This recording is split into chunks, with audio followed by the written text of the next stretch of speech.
உன் வார்த்தைகள் கேட்கப்பட்டது என்று வேதவசனம் சொல்லுகிறது. வித்தியாசம் உண்டாகும்படி செய்வேன் என்று கர்த்தர் சொல்கிறார். நான் உன்னை வெறுத்து விடவில்லை என்று கர்த்தர் சொல்லுகிறார். இன்றைக்கு கர்த்தர் நமக்கு தருகிற ஒரு வார்த்தை வார்த்தை வார்த்தை தயை செய்யும் காலமும் அதற்காக குறித்த நேரமும் வந்தது.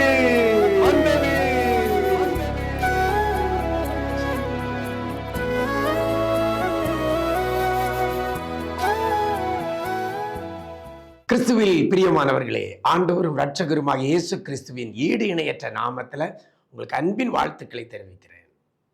நிஜம் தொலைக்காட்சியின் இந்த விசேஷித்த வார்த்தை நிகழ்ச்சி மூலமாக உங்களை சந்திப்பதிலே மிக்க மகிழ்ச்சி. நல்லா இருக்கிறீங்களா?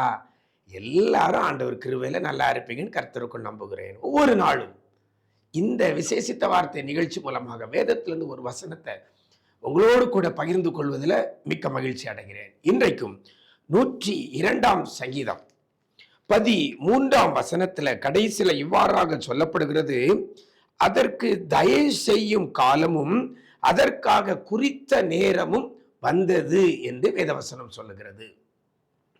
குறித்த நேரம் வந்தது என்று வேதம் சொல்லுகிறது. குறித்த நேரம், எதற்கு குறித்த நேரம்? அதுல சொல்லப்படுகிறது தயை செய்யும் காலம். தயவு, தயை.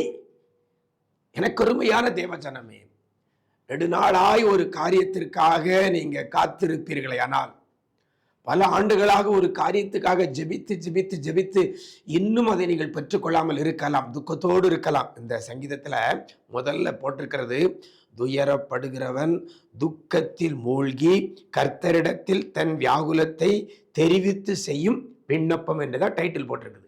பாருங்க, இப்படி பல நாட்களாக துக்கத்தோடு, வேதனையோடு, கண்ணீரோடு, கவலையோடு நீங்க இருக்கிறீங்கன்னா, எனக்கு இந்த காரியம் என்றைக்கு நடக்கும், என் வாழ்விலே இது நடக்குமா நடக்காதா, அது எப்போ நடக்கும் அப்படின்னு சொல்லி ஒரு எதிர்பார்ப்போடு கூட இருக்கலாம். அது குடும்பத்தில் ரட்சிப்பாக இருக்கலாம், அல்லது பொருளாதார காரியமாக இருக்கலாம், சரீர சுகமாக இருக்கலாம், குடும்ப சமாதானமாக இருக்கலாம், திருமண காரியம், வேலை வாய்ப்பு காரியம், இப்படிப்பட்ட எந்த ஒரு காரியமாக இருந்தாலும் சரி, இது எப்போ நடக்கும், இது என்னைக்கு என் வாழ்க்கையில நிறைவேறும், கர்த்தர் என்றைக்கு செய்வார், இதற்கு எப்போ சகாயம் கர்த்தர் செய்வார் என்று சொல்லி கர்த்தர் பேரில நம்பிக்கையோடு இருக்கிற தேவ பிள்ளையே, உங்களுக்காகத்தான் இந்த வார்த்தை வருகிறது.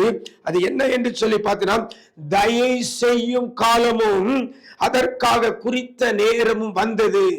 வந்தது, ரெண்டு காரியம் வந்தது. ஒண்ணு, தயை செய்யும் காலம் வந்தது. இரண்டாவது, குறித்த நேரம் வந்தது. காலம், நேரம். இன்றைக்கு உங்களுக்கு கர்த்தர் தயை செய்யும் காலம் வருகிறது.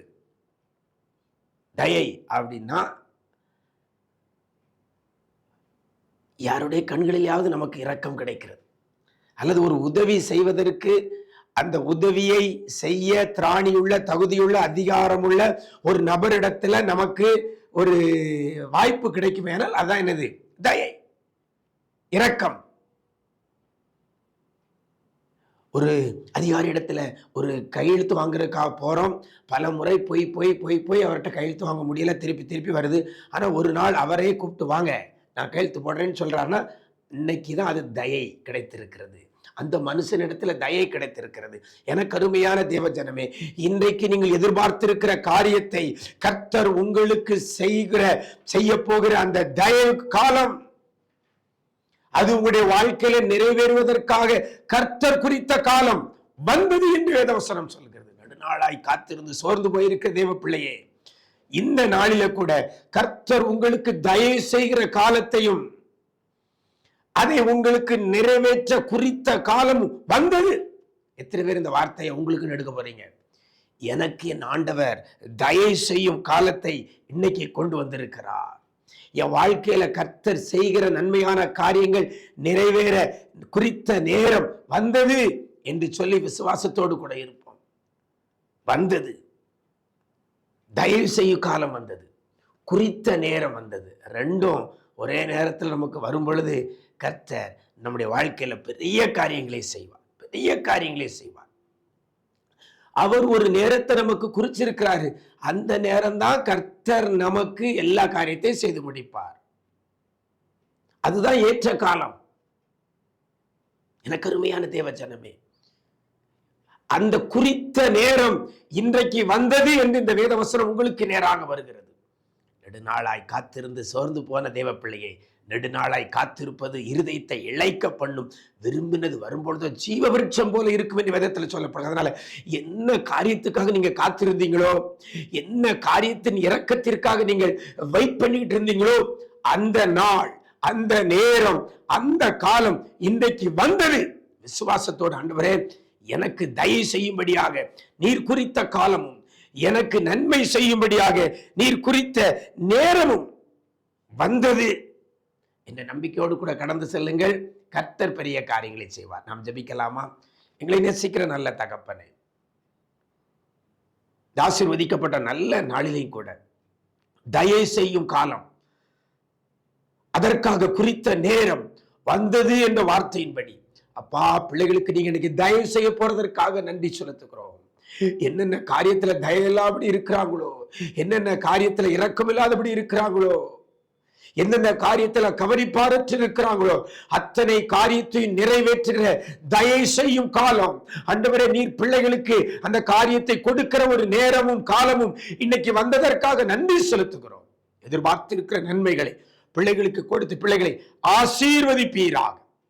இந்த நாளில கூட நன்மைகளை பெற்றுக்கொள்கிற ஒரு நாளாக என் ஆண்டவர் நீங்க மாற்றும்படியாய் ஜெபிக்கிறோம். பிள்ளைகளுக்கு தயையை செய்து ஆண்டவரே அதை நிறைவேற்றி பிள்ளைய வாழ்க்கையில மேன்மை உயர்வை எதிர்பார்த்திருக்கிற நன்மைகளை நீ தருகிறதற்காக நன்றி செலுத்துகிறோம். இந்த நாள் முழுவதும் உடைய பிரசன்னத்துல மூடிக்கொள்ளுங்க. கிருபைகள் பெருகட்டும். மீட்பர் இயேசுவின் மூலம் ஜெபிக்கிறோம் நல்ல பிதாவே, ஆமேன், ஆமேன். பிரியமானவர்களே, உங்களுக்கு தயை செய்யும் காலமும், அந்த தயையை செய்யக்கூடிய அந்த நேரமும் இன்றைக்கு வந்திருக்கிறது. விசுவாசத்தோடு நீங்கள் உங்களுடைய காரியங்களை செய்யுங்க. God bless you.